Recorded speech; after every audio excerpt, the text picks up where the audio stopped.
Good evening and welcome to Horizon. I'm Ted Simons. Not long after the 9/11 attacks, Dr. Zuhdi Jasser became an outspoken voice against Islamic terrorists. In a statement released yesterday, Jasser called the killing of Osama Bin Laden a victory for the U.S. against the face of Islamist terror. Earlier, I spoke with Dr. Zuhdi Jasser, president and founder of the American Islamic Forum for Democracy. Doctor, thank you for being here. We appreciate it. It's a pleasure. Your first thoughts when you heard the news about Osama Bin Laden? It was a sense of relief, a sense of victory. You know, as a former naval officer, our 9/11 families not only suffered the ultimate sacrifice, but we've had many of our sons and daughters in the military going to Afghanistan and Iraq. And this was the mission. It was to find Bin Laden and bring him to justice, and that's what we did by killing him. And I think ultimately it'll allow us to close the chapter on Bin Laden and move forward to really countering the ideology that created him. I want to get to that ideology in a second here, but were you surprised where he was found? It's always been said that he's either in Afghanistan or Pakistan, but the way he was found in a mansion, in a large home compound that should have been obvious, really I think if anything comes out of this, we should realize that this old paradigm that you're either our ally or you're our enemy, this binary equation, just because our enemies does not mean that they're our friends. And I think Pakistan has proven that either Zardari doesn't have control of his country, or he's been complicit, or his intelligence services have been complicit, which is really what we're finding. And I think the administration was very wise in not telling Pakistan until after we did it, an operation on their soil, which says a lot for an ally, that we did the operation and then let them know that we did it. Indeed. As far as what you're hearing from other Arab Americans, both here in the Valley and around the country, what is the reaction? What are you hearing?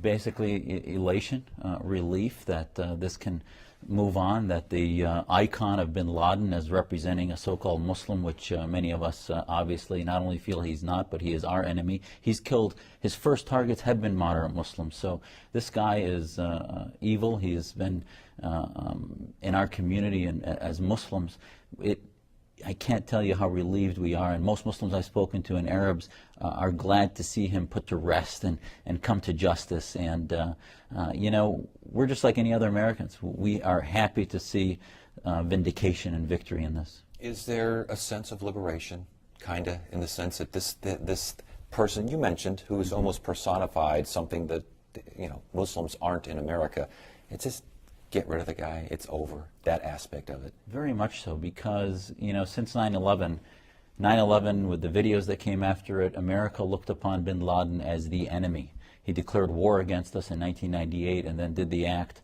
so he became the war. And now I think we can close the chapter. We can say that it's not about Bin Laden, it's about the ideologies that created him, and in many ways feel a sense of satisfaction that we have accomplished that mission, that we went, we found him, and brought him to justice. Talk about the ideologies and whether or not in a changing, let's stick with the Arab world as far as the Muslim world is concerned, all sorts of upheaval there. Lots of new ideas with democracy, lots of new ideas with getting rid of dictator. All this kind of business is going on there.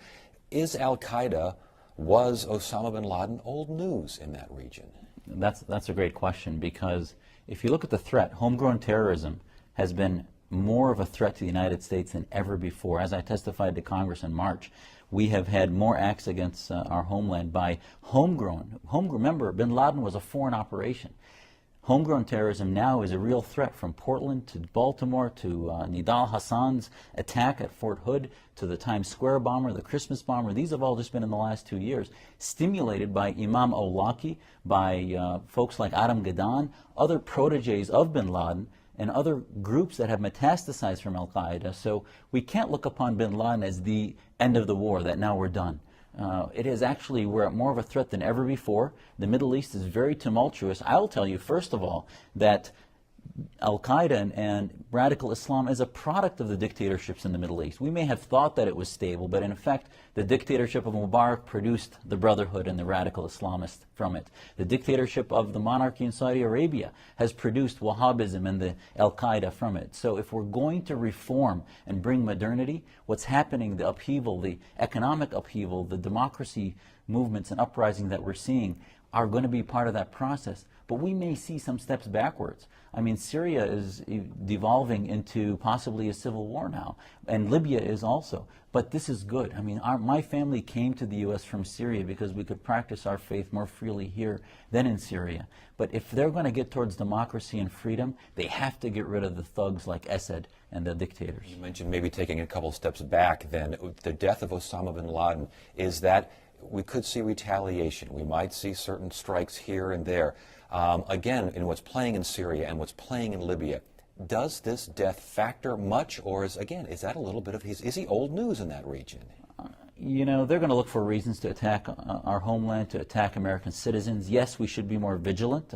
After this operation that happened, they may act, but they were using the royal wedding 4 days ago as an excuse to act. They were using other events that we have to act against our assets and our citizens. So this is a constant war. We need to be constantly vigilant and not to be concerned about doing the right thing, which is what our SEALs did. What do you make of what we did after the death with the burial at sea? What do you make of that?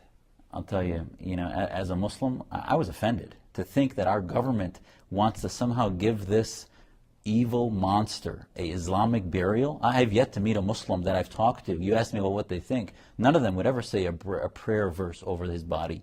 We never talked about that with Saddam Hussein, him getting an Islamic burial. Neither would any Muslims that are self-respecting think about having a funeral for the dead for him from an Islamic standpoint. We should have just, I think dumping him at sea was a good idea. You don't want him to have a burial place that he could become a martyr and become a monument for his jihadist movement. But at the end of the day, I was a Navy doc, and I read today about a Navy seaman that was a Muslim that read his Arabic scripture. If my CO had asked me to read my Quran over him, I would have done everything I could to refuse that order. Interesting. Last question. How big is this news in general? Obviously a cathartic experience for Americans, but around the world, including America, how big is this? I think if you look at 9/11, it was not the first salvo in the war against radical Islam, which started back from 1979, but it was big news. It was us waking up to the threat of radical Islam. The death of Usama Bin Laden, the capture of him, is big news because he was the mastermind behind that plot. And I think especially for 9/11 families, we don't even have a valid monument yet at 9/11, and I think this will allow that chapter to close. It's very big news. Is it big as far as the threat, as far as the global security status and what our son and daughters are fighting in Afghanistan, Iraq, and in our homeland security? Not really. He's almost irrelevant in Al-Qaeda, almost irrelevant as far as security is concerned. But in the story, in the narrative against Al-Qaeda, it's a body blow, and it's a significantly big event looking at now almost 10 years since 9/11. Dr. Jasser, good to have you on the show. Thanks for joining us. Thank you. It's a pleasure.